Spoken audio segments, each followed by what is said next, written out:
नमस्कार ताई आणि भगिनींनो. तुमच्यासाठी एका महत्त्वपूर्ण विषयावरती व्हिडिओ घेऊन आलो आहे. तो म्हणजे महाराष्ट्र शासनाच्या महिला आणि बालविकास विभागामध्ये जे सेविका तसेच मदतनीस पदाकरिता एक जी-आर आलेला आहे. त्याच्यामध्ये काय केलेलं आहे, की त्यांनी 31 ऑगस्टपर्यंत काय केलेलं आहे, की मुदतवाढ दिलेली आहे त्यांना. जे महिला कार्यरत होते त्यांनाही मुदतवाढ दिलेली आहे ग्रामीण भागासाठी. ओके. तर तर किती संख्या आहे, किती अंगणवाडी आहेत, किती शाळांना त्यांनी काय केलं अंगणवाडीच्या सेविका तसेच मदतनीसांना दिलेली आहे, त्याची तुम्हाला माहिती सांगणार आहे. आता बघा, खूप साऱ्या महिलांना असं वाटतं, की तो जो जी-आर आहे तो खरा आहे की नाही आहे. आता बघा, तर जी-आर काढण्यासाठी तुम्हाला काय करावं लागतं, कधी लक्षात घ्या, की .go.in ही वेबसाईट गव्हर्नमेंटच्या असतात. तर या वेबसाईटवर ज्या शासनाचा निर्णय आहे, शासन निर्णय जिथे लिहिलेला आहे तिथे जायचं आपण. आपण गेलो, तिथे विभाग जो आहे तो आहे आपला विभाग जो आहे तो आहे महिला आणि तुम्हाला लाईव्ह दाखवत आहे मी, लक्षात घ्या.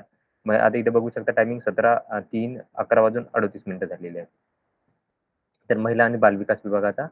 त्याच्यानंतरनं जो जी-आर आहे तो 12 तारखेचा आहे. तर मला माहिती होती 12 तारीख, त्यामुळे मी 12 तारखेचं हे करेल तिथे, की तुम्ही कितीही तारीख टाकू शकता. म्हणजे मी काय केलं 1 तारीख ते आजची तारीख जी आहे 17 तारीख.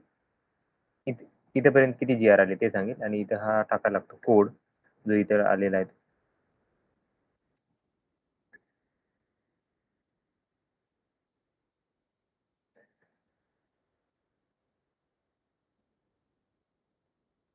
ठीक आहे. आता इथं तुम्हाला जी-आर दिसतील. महिला आणि बालविकास विभागाचे जी-आर दिसतील. तर आपल्याला जो आहे तो जी-आर आहे तो 12 तारखेचा आहे, लक्षात घ्या. बघा इथं तुम्हाला दिसेल, की आदिवासी प्रकल्पातील अस्थायी पदांना मुदतवाढ दिलेली आहे 31/8 पर्यंत. आता अस्थायी हे आहेत ग्रामीण आणि आदिवासी प्रकल्पातील असतील. आता हा जो जी-आर आहे तो आहे हा किती तारखेला बघा तुम्हाला दिसेल तारीख 12 तारीख तुम्हाला दिसत आहे. 12/3/2025 तारीख दिसत आहे इथे. त्याच्यानंतरनं तुम्हाला बघितलं तर काय केलं, की नागरी प्रकल्पातील अस्थायी पद म्हणजे जे नगर परिषद वगैरे असतील त्यांनाही काय केली मुदतवाढ दिलेली आहे.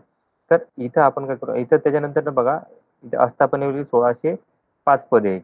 बाह्य यंत्रणाद्वारे आणि मुदतवाढ दिलेली आहे. इथे बघू शकता की 31/8 पर्यंत त्यात 716 पदांना दिलेले आहेत. ओके. तर ह्या 3 जी-आर वेगवेगळे होते. तर आपल्याला जो आहे तो नागरीचा नाही, आपल्याला ग्रामीणचा बघूयात पहिला तर. ग्रामीणचा बघूयात. ही पी-डी-एफ ओपन होते. आता ही पी-डी-एफ तुम्हाला जर पाहिजे असेल तर टेलिग्राम चॅनलवरती मी टाकून देईन. ओके. तर बघा, की एकात्मिक बालविकास योजनेतील जिल्हा ग्रामीण आणि आदिवासी प्रकल्पातील अस्थायी पदांना 1/3/2025 ते 31/8/2025 पर्यंत मुदतवाढ देण्याबाबत हा जी-आर आहे. जी-आर आहे इथे तुम्हाला आज तुम्हाला विभागाकडनं तुम्हाला जी-आर भेटून जाऊ शकतो. ठीक आहे. तर आता हे इथं संदर्भ दिले आहेत. एवढे सगळे संदर्भ दिले आहेत. म्हणजे पहिले जे जी-आर असतात त्यांचा संदर्भ दिला जातो. 12 संदर्भ दिला. प्रस्तावनामध्ये काय दिलं असतं, की त्याची ही असते, की काय-काय झालेलं आहे आणि त्याच्यानंतर खाली एक लाईन असते ही शासन निर्णय. तो शासन निर्णय काय असतो ना, हा शासनाचा निर्णय आत्ता सध्याचा दिलेला आहे. आता डायरेक्ट शासन निर्णयाच्या पहिली तुम्हाला पार्श्वभूमी सांगेल मी, की त्याची काय कंडिशन होती. तर बघा संदर्भ क्रमांक 10 नुसार काय दिलेलं आहे, की बालविकास योजनेतील 449 ग्रामीण आणि आदिवासी प्रकल्पातील बघा, इथे बघा 5,423 अस्थायी पदांना शासन निर्णयानुसार काय केलेलं होतं, की 34 जिल्हा कक्षातील 228 पदे अस्थायी पदे आणि अतिरिक्त ठरत असलेली परंतु पुढे चालू असणारी 167 अस्थायी पदे अशी एकूण जी पदं आहेत ती आहेत 5,818 एवढी अस्थायी पदं जी आहेत ती काय करण्यात आलेली आहेत.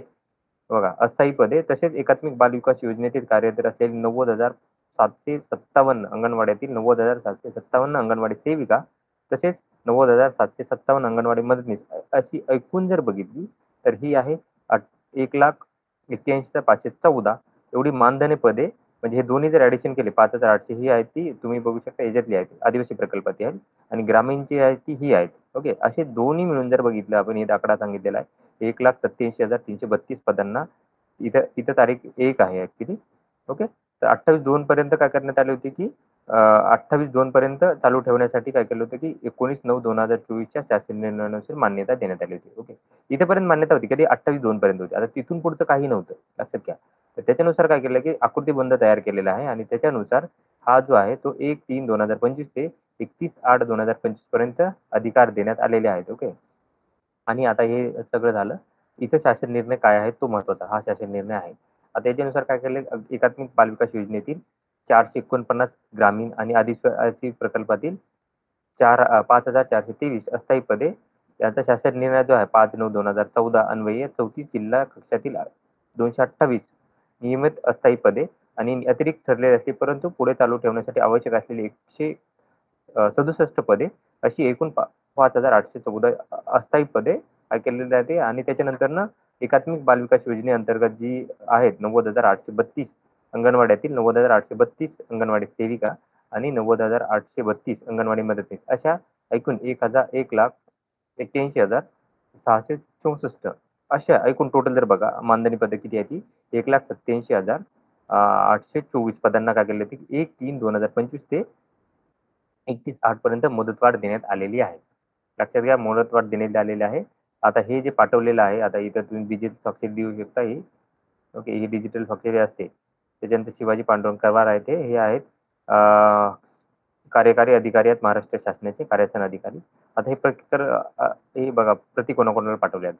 आयुक्त आहेत, ओके. त्याच्यानंतर महिला आयुक्तालय आहेत. हे सगळे मुख्य कार्यकारी अधिकारी जिल्हा परिषद त्याच्यानंतर मुंबईसाठी आहेत, हे आहेत लेखापर हे सगळ्या इथं काय करले पाठवले. तर एक आजपर्यंत आज उद्या तुम्हाला हा जी-आर तुमच्या कार्यालयात तुम्हाला भेटून जाणार आहे. ओके. तर हा जर डी-आर पाहिजे असेल तुम्हाला तर वाटलंच तर तुम्ही मला टेलिग्राम चॅनलवरती देऊन देईन मी कारण प्रत्येकाला जर देणं असं पॉसिबल नसतं तर टेलिग्राम चॅनलवरती जी-आर देऊन देईन. मी कसा काढायचा तेही तुम्हाला सांगितलं डाउनलोड करायचं. तर ही माहिती होती. तर अशाच महत्त्वपूर्ण माहितीसाठी माझ्या चॅनलला सबस्क्राईब करा, व्हिडिओ लाईक करा आणि माहिती जास्तीत जास्त महिलांपर्यंत शेअर करा. धन्यवाद.